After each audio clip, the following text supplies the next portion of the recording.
ಬದುಕಿಂದ ಹೊರಗೆ ಬರೋದಕ್ಕೆ ನಾನು ಇಲ್ಲಿ ಪಾಷಾಣ ಕೂಡ ತಗೊಳಕ್ ಟ್ರೈ ಮಾಡಿದೆ ಮೇಡಮ್. ಸಮಾಧಾನ ಮಾಡ್ಕೊಳ್ಳಿ ಅಮೃತ, ಪ್ಲೀಸ್ ನೀರು ಕುಡೀರಿ.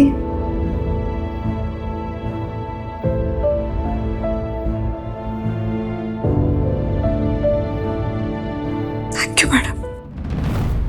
ಹೀಗೆಲ್ಲ ಆಗ್ತಿರೋದನ್ನ ನೀವು ನಿಮ್ಮ ಗಂಡನ ಹತ್ರ ಹೇಳಲಿಲ್ವಾ? ಹೇಳಿದೆ ಮೇಡಮ್, ಆದರೆ ಏನು ಪ್ರಯೋಜನ ಇಲ್ಲ. ಅವ್ರು ನನ್ನ ಮುಂದೆನೇ ಬೇರೆ ಥರ ನಡ್ಕೊಳ್ತಾರೆ, ಅವ್ರ ಮನೆಯವ್ರ ಮುಂದೆನೇ ಬೇರೆ ಥರ ನಡ್ಕೊಳ್ತಾರೆ. ಇದನ್ನೆಲ್ಲ ಹೇಳಿದ್ರೆ ಚಾಡಿ ಹೇಳ್ದಾಗುತ್ತೆ ಅಂತ ಏನೂ ಹೇಳಲಿಲ್ಲ ಮೇಡಮ್. ಸರಿ, ನೀವು ಡಿವೋರ್ಸ್ ತಗೋಬೇಕು ಅಂತ ಸಂಜೀವ್ ಅವ್ರ ಹತ್ರ ಮಾತಾಡಿದ್ರಾ? ಹೌದು ಮೇಡಮ್, ನಂಗೆ ಈ ಜೀವನ ಸಾಕಾಗೋಗಿದೆ. ನಂಗೆ ಪಂಜರದ ಹಕ್ಕಿಯಾಗಿ ಬದುಕೋಕೆ ಇಷ್ಟ ಆಗ್ತಿಲ್ಲ. ನನಗೆ ಡೈವೋರ್ಸ್ ಬೇಕು ಅಂತ ಅವ್ರಿಗೆ ಹೇಳಿದೆ. ಅದಕ್ಕೆ ಅವ್ರು 6 ತಿಂಗಳು ಸಮಯ ಬೇಕು ಅಂದರು. ಅದಕ್ಕೂ ನಾನು ಒಪ್ಕೊಂಡೆ. ಆದರೆ ಈಗ ಮನೆಯವರೆಲ್ಲ ಮನೆಗೊಂದು ಮಗು ಬೇಕು ಅಂತ ಫೋರ್ಸ್ ಮಾಡ್ತಾ ಇದ್ದಾರೆ ಮೇಡಮ್. ಅದು ನನ್ನ ಕೈಯಲ್ಲಿ ಸಹಿಸ್ಕೊಳಕ್ಕಾಗ್ತಿಲ್ಲ. ನನಗೆ ಈ ಥರದ ಬದುಕು ಸಾಕಾಗೋಗಿದೆ. ನನಗೆ ನನ್ನ ಗುರಿ ಕಡೆ ಗಮನ ಕೊಡಬೇಕು ಮೇಡಮ್. ಅದಕ್ಕೆ ಡಿವೋರ್ಸ್ ಬೇಕೇ ಬೇಕು, please. I understand your feelings Amrita. ಈಗ ನೀವು ಹೊರಗೆ ಹೋಗಿ ಸಂಜೀವ್ ಅವ್ರನ್ನ ಒಳಗೆ ಕಳಿಸಿ. ಅವ್ರ ಹತ್ರ ಮಾತಾಡಿದ ಮೇಲೆ ಡಿವೋರ್ಸ್ ಬಗ್ಗೆ ಏನು ಮಾಡಬೇಕು ಅಂತ ನಾನು ಹೇಳ್ತೀನಿ. ಸರಿ ಮೇಡಮ್.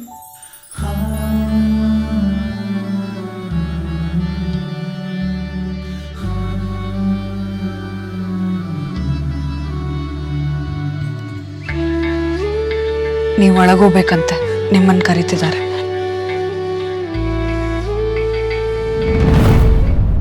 ಅಮೃತ ಅವ್ರೆ, ಯಾಕೆ ಹೇಳ್ತಾ ಇದ್ದೀರಾ? ಅಯ್ಯೋ ಓಕೆ. ನಿಮ್ಗೇನಾದರೂ ಸುಸ್ತಾಗ್ತಿದ್ರೆ ಹೇಳಿ, ನಿಮ್ಗೇನಾದರೂ ಕುಡಿಯಕ್ಕೆ ತಗೊಂಡ್ಬರ್ತೀನಿ.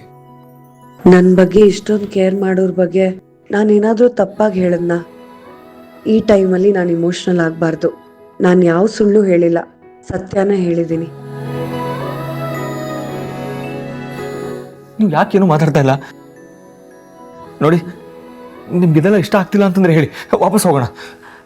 ಹಾಗೇನಿಲ್ಲ, ನಾನು ಆರಾಮಾಗೇ ಇದ್ದೀನಿ.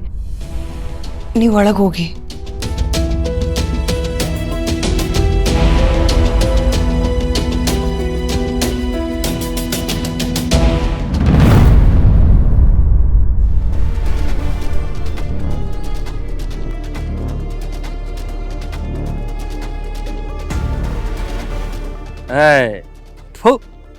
ಎಷ್ಟೇ ಗಾಳ ಹಾಕಿದ್ರು ಒಂದೇ ಒಂದು ಮೀನು ಕೂಡ ಸಿಗಲ್ಲ ಅಂತದ್ದು. ನಂದು ಇದು ಸೇಮೆಯ ಗಾಳ ಹಾಕಿ ನಮ್ಮ ತಾಳಕ್ಕೆ ಕುಣಿಯಕ್ಕೆ ಮಾಡೋದು ಒಂದು ಕಲೆ ಪಟೇಲ. ಈಗ ನೋಡು,